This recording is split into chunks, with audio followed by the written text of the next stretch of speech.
সুবোধ সরকারের লেখা বেলুড়।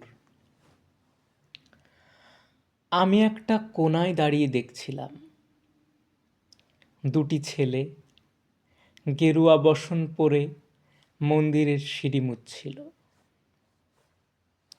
এত মন দিয়ে আমি কাউকে সিঁড়ি মুছতে দেখিনি।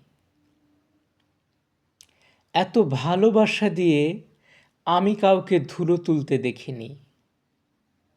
সিঁড়ি নয়, যেন জননীর ত্বক থেকে ধুলো তুলছিল। এভাবে কেউ সিঁড়ি থেকে ধুলো মুছতে পারে এ আমি কোথাও দেখিনি। স্থিতপ্রজ্ঞ মহারাজকে জিজ্ঞাসা করলাম, ছেলে দুটি কে? মহারাজ মৃদু হেসে বললেন,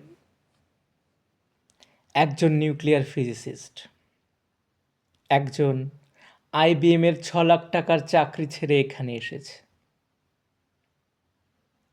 সিঁড়ি ধুতে এসেছে। যে সিঁড়ি দিয়ে মানুষ ওপরে ওঠে তা যেন পরিষ্কার হয়।